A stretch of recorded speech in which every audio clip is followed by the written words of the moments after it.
Yes, indeed, guys. Welcome back to the channel. It's Jay Jordan here. And before the full video starts, I just wanted to preface it by saying the following video is a recorded video of the live reaction to the press conference that took place on Thursday, October 5th at 1 p.m. Eastern. Wasn't feeling too well before it started, so I didn't want to go live and be coughing or sabotaging the video for this historic moment for the league. So I recorded it and I have it for you here today. I'll leave the timestamps in the description down below of important parts or parts that you want to focus on. It was about a 40 minute video, so I don't know if you want to sit and watch the whole thing, so I'll put that down there for you. Also, if you like this type of videos, make sure you leave a like on it, subscribe to the channel. W season's coming to a close, but I'll have content coming out all through the off season, especially if the Liberty make any moves. I will have the watch alongs for the finals games starting on October 8th, 3 p.m. on Sunday, October 8th. So be on the lookout for that. So make sure you subscribe so you get that notification when I schedule the video. All right, enjoy. It's Jay Jordan here, and I know this is a little separation or a little different from my usual Liberty content, but the WNBA announced this week that they were looking into expanding the league as they've been rumoring for the past few years or so. But this time it's actually real, and I'm happy to say that the league today is announcing that they will be expanding to one team so far in 2025 that's been confirmed. And the owner of the Golden State Warriors, Joe Lacob, so that organization is taking on the challenge to implement a new team to the W by 2025. So it's the Golden State Warriors organization and the WNBA. They will be playing their games at the Chase Center apparently, and it should be very interesting to see how that dynasty in the NBA translates over to the WNBA. They're having a press conference at 1 p.m. Eastern time. Today is Thursday, October 5th. I was gonna go live with this video, but I figured I'd just do a recording. I'm not sure how many people are into the W as a whole on the channel, but I wanted to make sure we take down or have a note of this historic day for the W. In the past, they've had as much as 16 teams in the WNBA. I have a t-shirt on of the Portland Fire, which were a expansion team in the early 2000s that eventually folded. But it's good to see that after, how many years has it been? It's been about 14 years, it would be 15 years about by the time the team from Golden State, San Francisco, will be implemented. It will be 15 years since the last time the league expanded. The last expansion was in 2008 with the Atlanta Dream. The league was at 13 teams then, and the following year, the Sacramento Monarchs folded. So the league went back down to 12, and they haven't expanded since. All right, the press conference is going to start soon. Just wanted to give some prefacing there. Apparently, it's rumored that Portland is another team that should be getting a team, another city that should be getting a team. So something to keep an eye on there. See if any of those rumors are true. It's already been shown the league is willing to expand. They posted this on their social media feed earlier today. Golden State WNBA, and they posted a short video as well. We're gonna watch the press conference together. I have it here on the screen shortly. Here we go, and we'll wait for the press conference to start. As soon as this starts, we'll be able to take a look at it.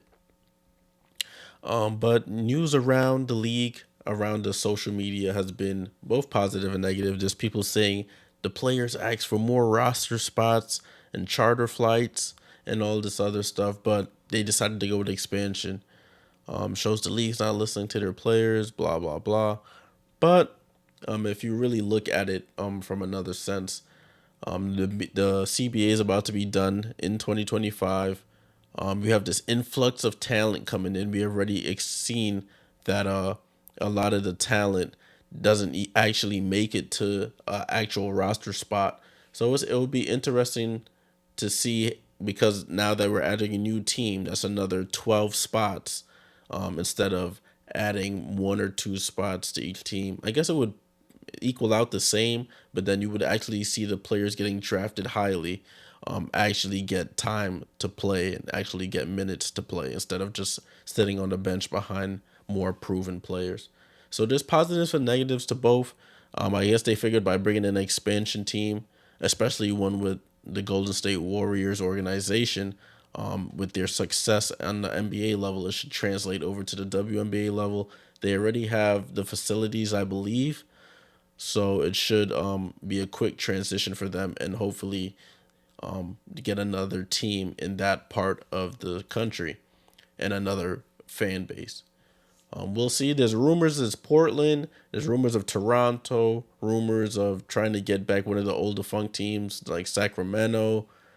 Put in a brand new city. But with all these things comes, you need the ownership for it to work. You really need the ownership for it to work. So that's why when people's like, why you don't bring it to my city? You got to be somebody from your city or somebody interested in bringing a team to your city for it to actually work. It's not just that WNBA is not selecting your city. People have to be interested and putting in the money for the team to be developed there. I guess they're running a little behind. It's 1:03 p.m. Eastern. They still haven't started. We'll take a look at their socials, see if there's anything else that is pretty pertinent. They did release this video here. I'm not going to play it. But it's funny because they released all these statements earlier, before the actual live press conference. So this is what something saying, I almost called her Sandy Brondello. Cathy Engelbert, the commissioner of the W, said. She said, quote, "We are thrilled about expanding to the Bay Area and bringing the WNBA to a region with passionate basketball fans and a strong history of supporting women's basketball." Fun fact, Joe Lacob, one of the owners or part owners of the Golden State Warriors, he was big on women's basketball back in the day. I think it was called the ABL. He was owner of one of the teams back then, and he's been very vital in bringing the team to San Francisco. They will be playing at the Chase Center, so that's something to keep in mind. So they will be sharing it with the Golden State Warriors, just like the Liberty shared with the Brooklyn Nets. What any other teams share their arena? Probably the Sparks share their arena, and the Mercury share their arena. All right, looks like they're coming here live. So here we are. We'll watch this together. So it looks like Cathy Engelbert, Malika Andrews, Joe Lacob, and the Warriors. Hello and welcome. Now this thing's on. Hello and welcome to Chase Center, and hello to everyone who is watching right now on the NBC Bay Area and also on the WNBA app. For those of you who don't know me, I'm Malika Andrews. I'm the host of NBA Countdown and NBA Today on ESPN, and I'm smiling like this because I am so excited to be here with all of you today on what is a huge day for women's basketball, on what is a huge day for the Bay Area. I'd like to start by introducing a panel of folks that really need no introduction, but our esteemed guests today. The Warriors co-executive chairman and CEO, Joe Lacob, is with us. Joe Lacob's the CEO, excuse me. I said he was the owner. He's the CEO. The Warriors co-executive chairman, Peter Guber, is with us. I have seen this guy at the ring ceremony, Peter Guber. WNBA Commissioner Cathy Engelbert. Of course, Cathy. The mayor of San Francisco, mayor. London Breed. London Breed. Oh, I didn't know she was the mayor. That's interesting. And also the Warriors president and chief operating officer, Brandon Schneider. Oh, Mr. Schneider. Okay, now I know who all these people are. That's not all, my friends. We have some WNBA legends that are in the building with us as well. Simone Augustus, the WNBA champion with the Minnesota Lynx 4 times and an 8-time WNBA All-Star. Okay, Simone's in the building. I guess they don't have cameras for the crowd. 4-time WNBA champion with the Houston Comets, 6-time WNBA All-Star, and a Naismith Memorial Basketball Hall of Fame inductee. When I said to my dad that she was going to be here, he said, "Oh my gosh, that's my hero. It is Cheryl Swoops." Cheryl? Yeah, I was about to say Cheryl, though. Okay. dope. That's dope. Simone and Cheryl will both be participating in some youth basketball camps at the Claremont Middle School in Oakland, as well as the Willie Brown Middle School in San Francisco. Following this, I'm going to need to pull up. I need to work on my handles a little bit. We're going to get to that afterwards. Man, we also have some notable guests joining us from the women's basketball community all over the Bay Area. Please join me in welcoming the three-time NCAA champion, the winningest coach in women's college basketball history, Tara Vanderveer. Oh, Tara Vanderveer. Okay. Oh, coach of Stanford. I think she's coach of Stanford. From the East Bay, please join me in welcoming Cal's women basketball coach, former WNBA and ABL player, Charmin Smith. Okay. I'm not too familiar with her. Let's salute to her. And from the Hilltop, please join us in welcoming the University of San Francisco women's basketball coach, former ABL and WNBA player, and former Stanford Cardinal, Molly Gudenbauer. Okay, Molly Gudenbauer, salute to you.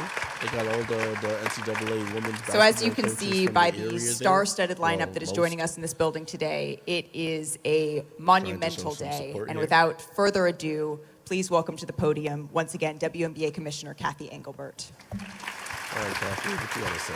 Let's see what Cathy got to say. Thank you, Malika. Welcome to everyone. It is great to be here in the Bay Area where some great moments, some of the greatest moments in basketball have taken place. But before I get started, I do want to take this time to recognize the passing of Senator Dianne Feinstein, a true champion of equality and empowerment for women everywhere. Okay. She was a trailblazer, breaking barriers and shattering ceilings throughout her remarkable career that started here in the San Francisco Bay Area. Her advocacy for women's rights matches the values we hold dear in the WNBA. I mean, it's actually a great choice at San Francisco got chosen. The boundaries of possibility. But it's funny, they were. And now we are here to celebrate another example of how resilient women chart a path for the next generation of leaders, mothers, and athletes. And I see our youth athletes out there, the next generation of leaders, mothers, and athletes. Thank you for coming today. Very and since joining the WNBA as commissioner in 2019, I have often been asked, when will the WNBA expand? And for the most part, my response has always been, when the time is right. We had a lot of work to do. Well, the right time, the right moment is today. And I'm very pleased to announce that the WNBA is coming to the Bay Area. Yes. What are you here for? About time. I wonder what they're going to ask her about the other team. Over the last 18 months, we've held bid meetings with a handful of potential markets optimistic for this moment. We've used three consistent pillars when evaluating the data for an expansion team.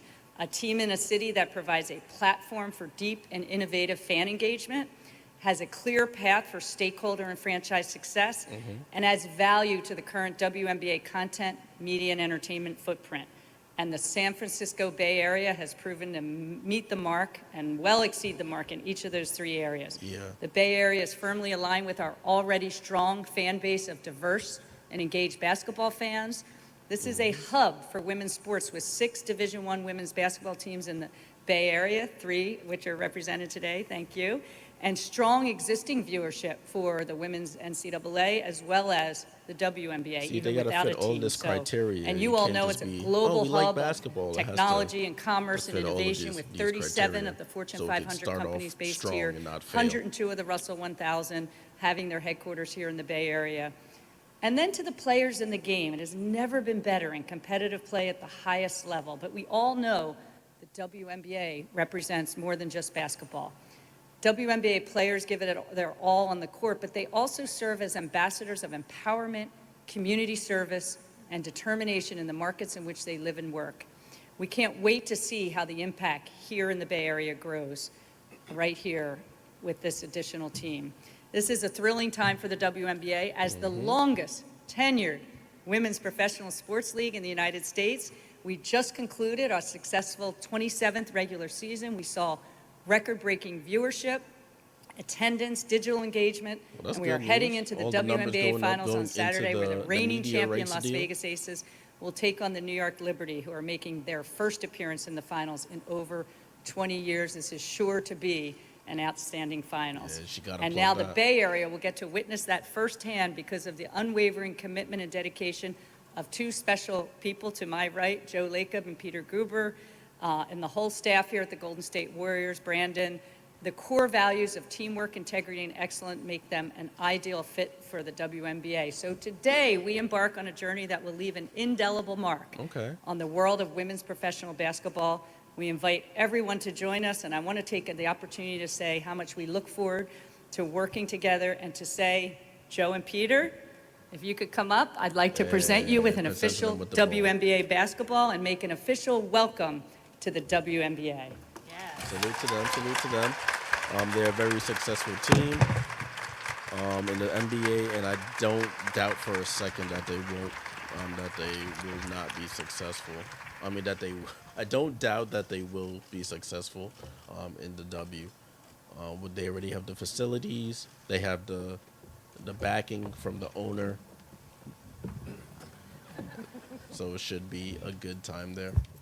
This is a exciting day for the Bay Area. Oh, I can say as an Oakland native, a Bay Area native, I'm so thrilled to be here, to be able to witness this in person, firsthand, as the Bay Area gets a WNBA team finally. I mean, we've been seeing the tweets for the last couple of days. When is the WNBA going to expand? And the breadcrumbs have been dropping, and now we finally have the answer to this. So I would like to start a little Q&A with our panel here, and then after we're going to take some questions from the reporters, the members of the media that are here with us as well. But Joe, I want to start with you, because when we were drinking our coffee and smoothies in the back, and you were telling me about the San Jose Lasers and the time that you spent as part of that ownership group. You said that this is the time. The time is finally here, and the time is finally right. Why is it right for you to bring a WNBA team along with Cathy to the Bay? Well, first of all, I want to congratulate all the women in the Bay Area who are excited to see this, and all basketball fans, all the young girls who have wanted to have a team in the Bay Area to root for. My wife, Nicole, who is a big women's basketball fan, believe it or not, I didn't know. And my daughters, who once before, I actually tried to do something to bring women's basketball to the Bay Area, and we can talk about that. But why is the time right now the best time? Because the league is ready, as Cathy talked about it. It's gone through some tough times, obviously, and we all did in the pandemic.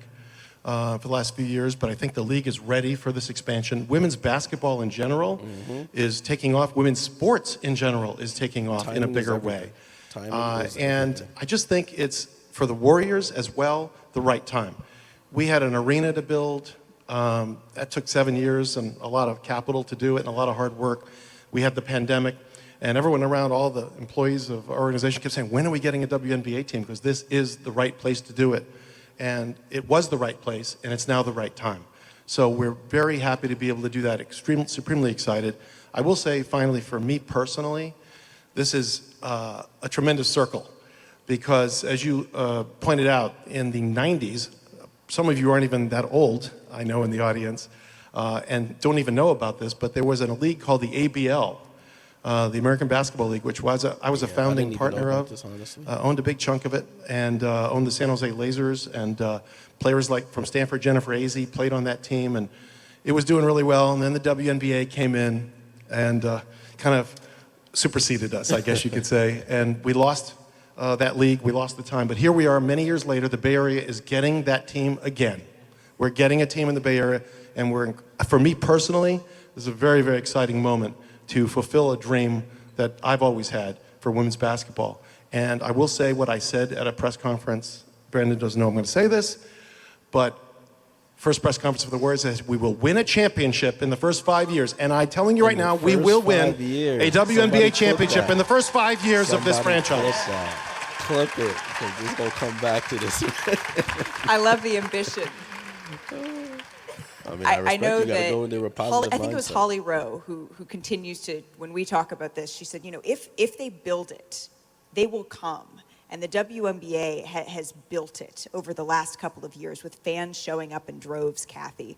But in the Bay Area specifically, what is it about this city, about this ownership group that made you think that this was the right partnership, not just for any expansion, but for this expansion team? Right. This is a great question, Malika, because it is really important that you're bringing in long-term committed owners, committed to the success, not just of the team and winning championships, but to the league overall. And I think if you look at the San Francisco Bay Area, you look at the demographics and psychographics, and you look at our current fan base here, but also nationally, and hopefully we're building a global platform as well. Really important. For one of the technology is driving your economy, and the tech center of your country doesn't have a WNBA team. That doesn't seem right to me. So that was why I thought that this market would be so great. The data proves it out, but also this ownership team, these operators, you know, all of the leverage off the huge success of the Golden State Warriors, and really just looking at the college and the popularity of the NCAA women's game, when 10 million people watched that NCAA Final Four March Madness game for the women last year, and just capitalizing off of that success, as well as generational players that are going to come into our league from the NCAA over the next couple of years, including some here from the Bay Area. So just such a great time to do it. And then the arena, I mean, the Chase Center, state-of-the-art, such a great, I've been here a few times, even before I became the commissioner of the WNBA, as this was being built. And then obviously I was here in 2020, right before the pandemic hit, for a game, and just admired what this ownership team has done and what this leadership team has done, and really just, you know, the importance of this area to women's sports and women's basketball. So no better place to do it than here. And Brandon, Cathy touched on it, just the infrastructure that the Warriors have built here in San Francisco for the NBA team. But when you look at the exciting possibilities for operating a WNBA franchise, Joe was saying that you all have been bugging him for a while. When are we going to get one? When are we going to get one? What excites you about those opportunities specifically? Well, first, it starts with the two guys we're hearing from, Joe already and Peter in a second. I mean, look at Joe, first thing, 5 years. We did it once, now we got to do it again. So it starts with the leadership from Joe and Peter, the vision, always giving us all the resources that we need to be successful on and off the court. Now, when I talk about the we, they're all sitting here, right? All of our team members are here because they, as we've said, so excited for this day to be part of the WNBA and all the work that they do to make us successful on and off the court. I see Mike Dunleavy sitting in the front row on the basketball side. So it's that, right? And we're looking forward to taking what we've learned operating the Warriors over the last several years and applying that to our W team. Then, you know, we've talked about the Bay Area. The Bay Area is a sports town, right? And I can't tell you, like, the amount of people, Joe, you already said it, that have asked me, our employees asking me, when are we getting a team? Fans, corporate partners, the media. And you ask me, right? Like, when are we getting a W team? So we're really excited that that day is today. And then the other thing we're excited about is just the trajectory of the league under Cathy's leadership. You know, you look at attendance, viewership, merchandise sales, I could go on and on, all higher than they've ever been, all increasing. Yeah, we give Cathy slack. So we're excited to be a part of that. We feel like we're the right team, maybe doing this in the right place at the right time. You mentioned the arena that we're sitting in, and I remember when it opened 4 years ago, my family has been going to Golden State Warriors games for as long as I can remember. And there was a period of wondering, okay, everything's moving. What's it going to be like now, Mayor London, now that things are in San Francisco? But it's hard not to fall in love with this state-of-the-art arena, particularly with all of the vendors and the investments in the Bay Area that have been made here. As a key leader in this community, what does the WNBA represent to you, and why is this the perfect partnership between the WNBA and the Bay Area? Well, first of all, I don't know if anyone in this room is more excited than I am that we are finally getting a WNBA team to play in San Francisco, to practice in Oakland, what it means for the Bay Area, and the visionary leadership that it took to get us here with these folks who are on stage. What happened in Mission Bay, the neighborhood we are in, it used to be railroad tracks. There was a golf shooting range and an Esprit outlet. This neighborhood was nothing. And the fact that we were able to get the University of California, San Francisco's premier institutions, and to build new housing in neighborhoods, and what the Warriors brought to this particular area has been really amazing because it centers around working and supporting the community and bringing people in. And so that visionary leadership was not just about the team, it was about the community. It was about the fans, it was about the people. And it has really brought a lot of joy and a lot of life to a neighborhood once neglected. And of course, what it will do for our restaurants, our businesses, and what it will do for San Francisco and our economy in light of coming out of a global pandemic and the challenges that exist. This is just one step further to making sure that the public understands and realizes the value of what San Francisco does in terms of being this place that is not only an amazing, beautiful city, but also a beacon of hope for even the next generation with this big step forward to support women from around the world. And it is so great to see the young women here today because they are the future and they are going to take this to the next level. But right now, we're putting it out there and we're excited and we are so glad that you're here. I couldn't have said it better. Peter, we heard from Joe on why this was a dream for him of wanting to be able to see a WNBA team under this umbrella in San Francisco. Why was it one for you? Well, now it's working. I saw this enterprise in a slightly different way. I saw the whole enterprise, the arena, the park, the plaza, the restaurants, as both a beacon and a lightning rod. And the reason I say that is because there's a gathering place for a diverse community to gather in peace, enjoy it, and consider changing the nature of saying, I'm going down to see a WNBA game or an NBA game or the Bruce Springsteen concert. What's happening at Chase? Because all the time there'll be these major events and major things going on. And if you look at women's basketball, it plays in the season where we didn't have as much activity. So when I look at this as a bouquet. We're putting each different, flower into it, and hopefully we'll have a terrific garden at the end, mixing my metaphors. A terrific garden with a championship in the first 5 years, right? Yeah, Absolutely. There you go. Brandon, you mentioned the practicing in Oakland, playing in San Francisco piece, which is why I continue to say the Bay Area's team, because it spans so much of the Bay Area. Can you just dive a little bit more into what exactly that's going to look like and why that was important to you?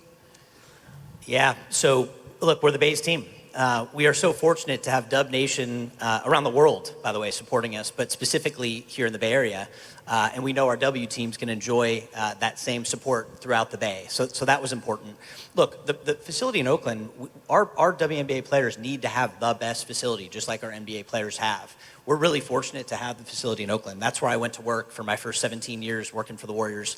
That's where Steph Curry, Draymond Green, Klay Thompson, all the guys practiced every day up until 4 years ago. So we will have one of the best practice facilities in the WNBA. In addition to practicing at the facility in Oakland, our business and basketball front office will be housed there. We'll go to work there every day. And then the last thing I'll say is community impact is so important to who we are as the Warriors. So the president of the board of our Warriors Community Foundation, Nicole Lacob, is actually sitting here in the front row. Our foundation is focused on educational equity in San Francisco and in Oakland. And over the last several years, we've given over $30 million in grants to educational nonprofits. And about half that money, $15 million, has gone to organizations, nonprofits that are based in Oakland. So having a WNBA team practice there, headquartered there, being there every day will only serve to amplify the work that we're doing in the community, which is really important and really special to us. That's dope. Let's end here before we open it up to questions from my colleagues that are sitting in the first two rows here. Cathy, you mentioned the Aces and the Liberty, the final clash of super teams that we've all been waiting for, the uptick in WNBA viewership, in fandom that we've seen. And I think of Anthony Davis. He said a couple of days ago, he was at a bunch of WNBA games, Sparks games this summer, and he was asked why. And he said that his daughter came to him one day and didn't realize that basketball was for girls too.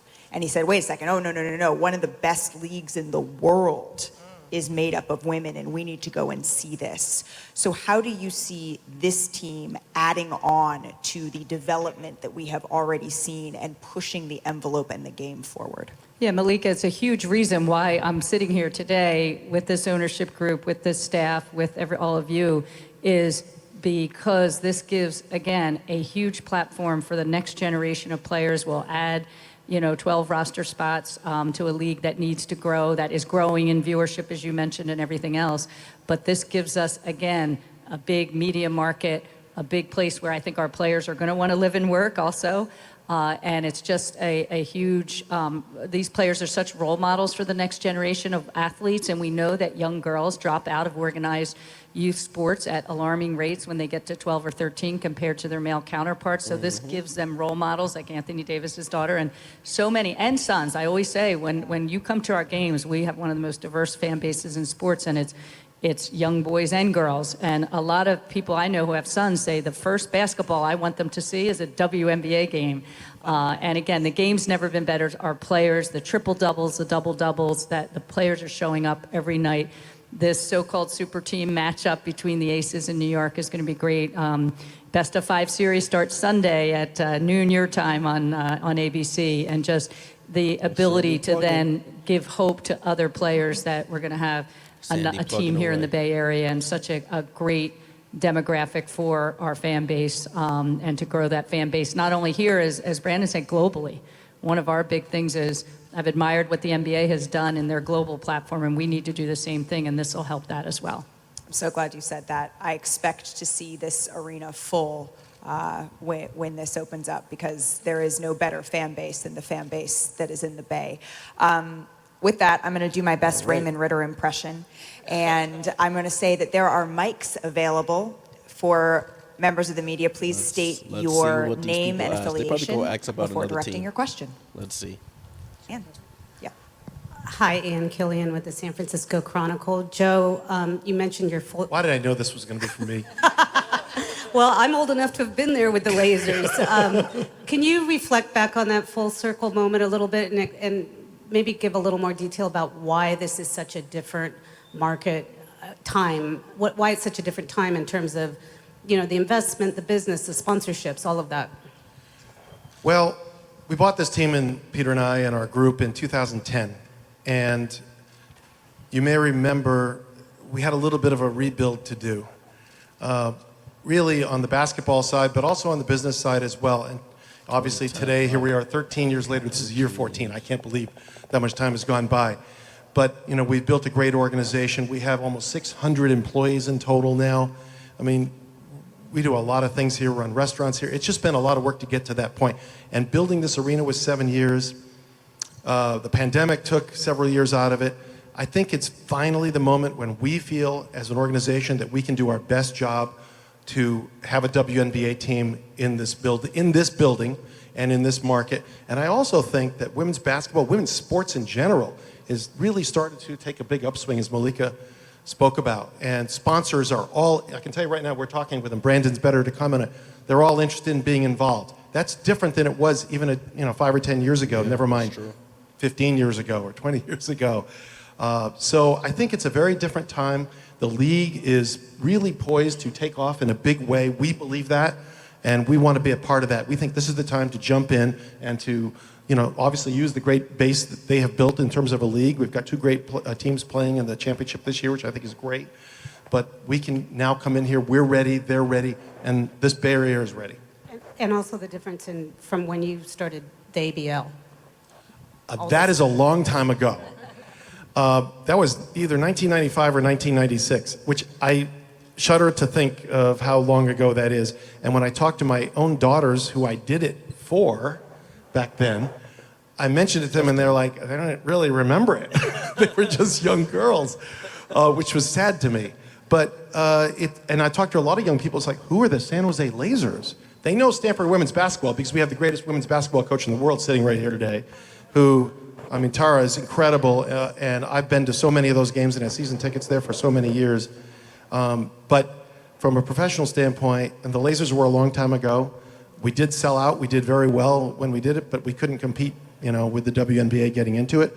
And the WNBA is a great league you want to have a league like this behind you.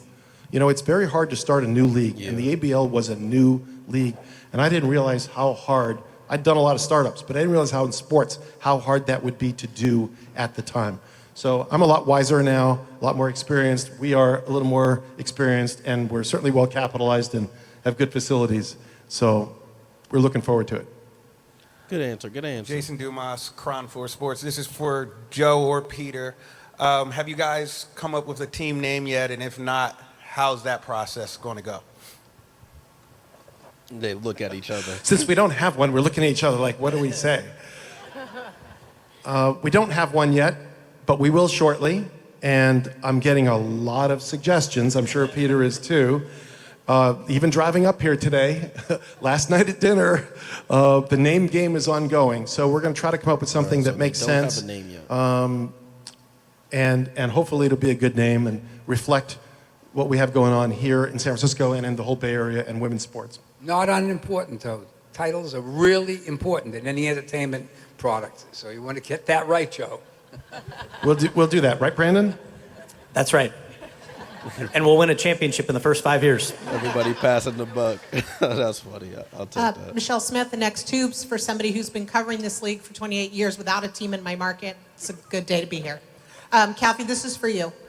You have 13 teams in this league now. That is an odd number, so I'm going to ask you a couple league questions. Is there a 14th team coming? And then I also want to understand what you guys have in mind for allocation of players. Yeah, so 13 is a lucky number, by the way. So our goal is, this is a team to start up in 2025. Our goal is to have a 14th team by 2025 as well. We are, as you know, I've been traveling different cities, and we're in discussions and continued discussions, productive conversations with several other cities. Okay. And your second question? Player allocation. Obviously, whenever you bring new teams in, you'll have an expansion draft. So we have a competition committee meeting. When we get done our finals over the next couple of weeks, in November, a competition committee meeting, a board of governors meeting, and we'll be discussing all of that at that time. We haven't done an expansion draft since 2008. The league has changed, times have changed, but we'll be discussing that with this ownership group as well as with our competition committee. As a quick follow-up, draft only, or could there be direct signings? You mean free agent signings? So we will plot that all out because the expansion draft, by the way, wouldn't be until late next year, late 2024. Probably after we do our draft lottery. We have a draft lottery, and then an expansion draft, and then the draft following the NCAA season. Okay, so that's the timeline. Questions for the commissioner, Matt Pittman, KCBS Radio. Congratulations.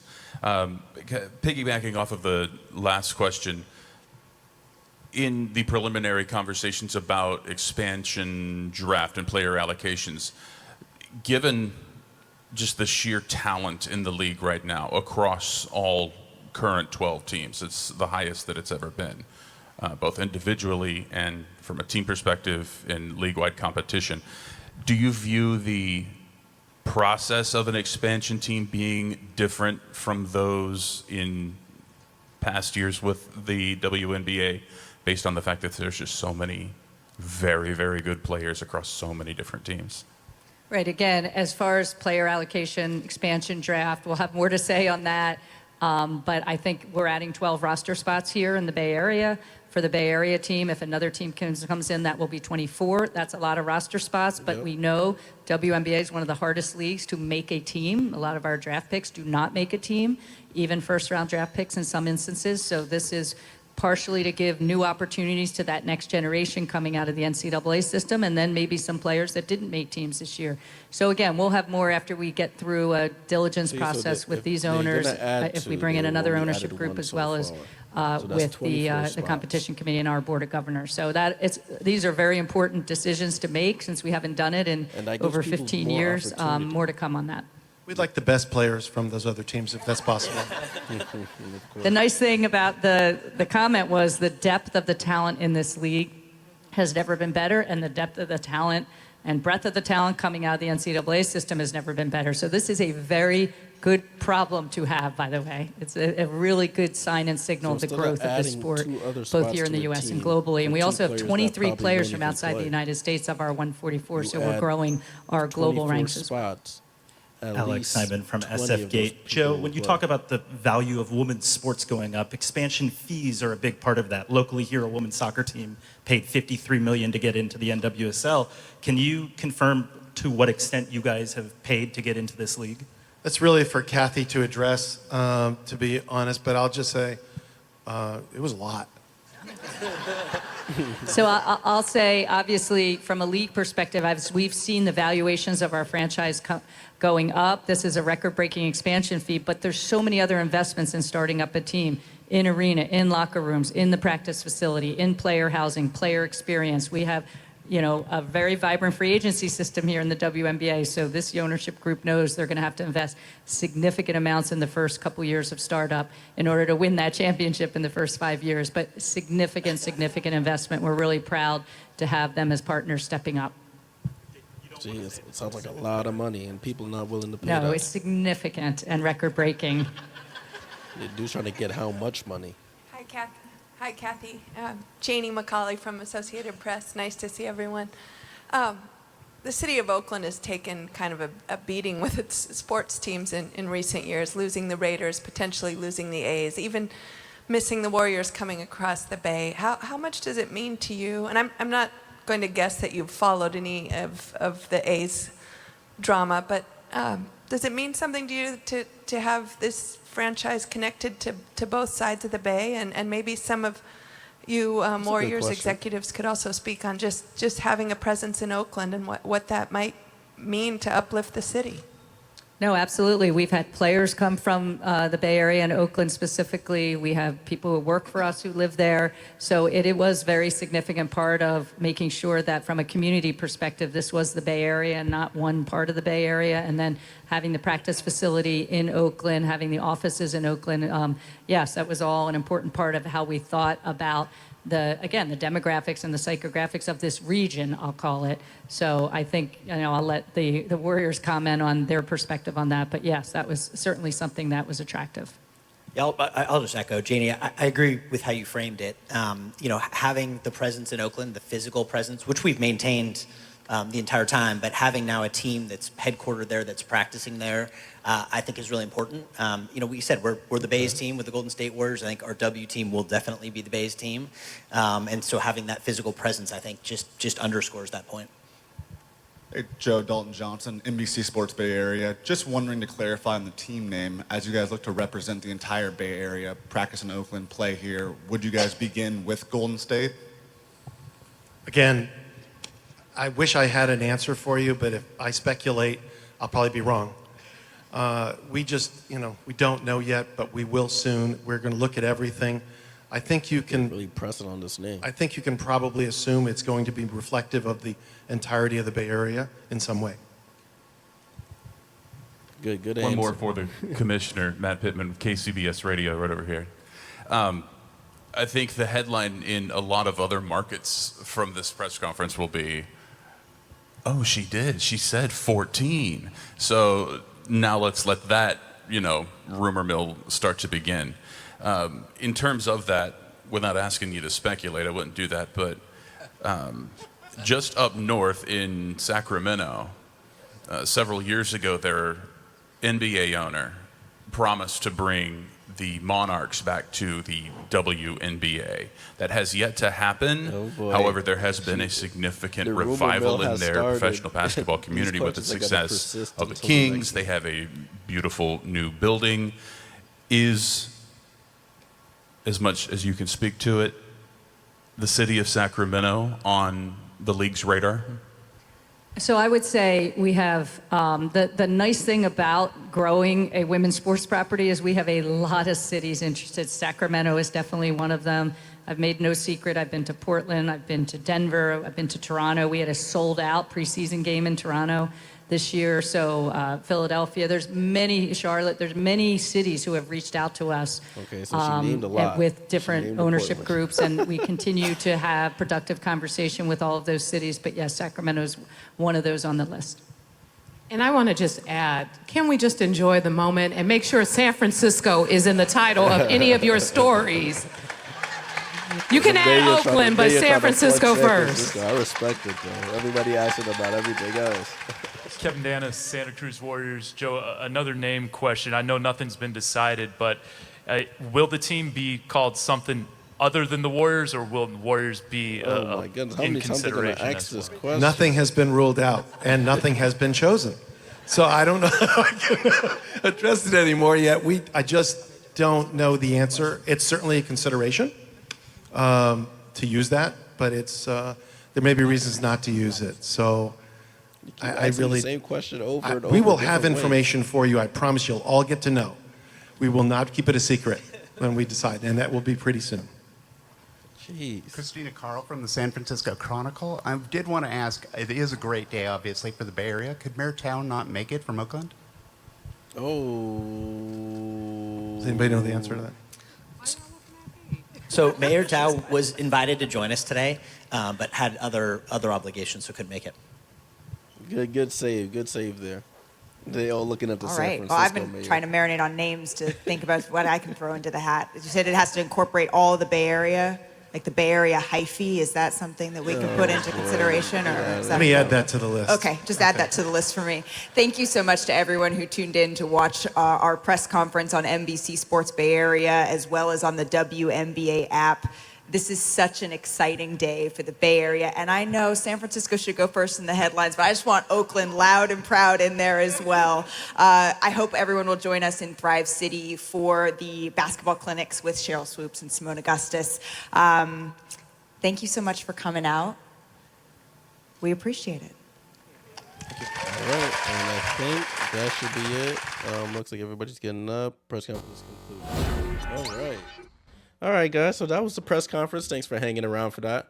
We learned not a couple new things. I guess it confirmed what we already knew. We knew the Golden State Warriors organization, the owners of that team, we're going to basically have a WNBA team starting in the 2025 season.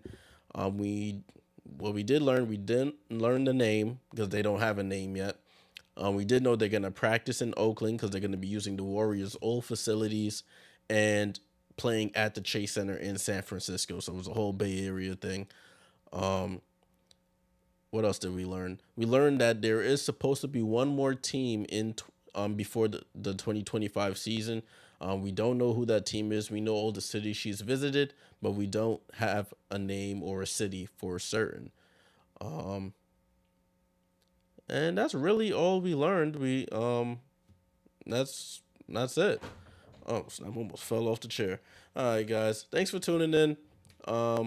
I shall be back for the WNBA Finals on Sunday, October 8th, 3 p.m. Eastern. I'll start the stream around 2:50 p.m. Eastern. We'll go through the matchups. We'll go through predictions. We'll give up a prediction of who'll win that game, who'll win the series, how many games will go. We'll talk all about that soon. If you like this type of content, make sure you leave a like on the video, subscribe to the channel, and hit that noti bell so you get notified anytime I post. And until next time, guys, salute.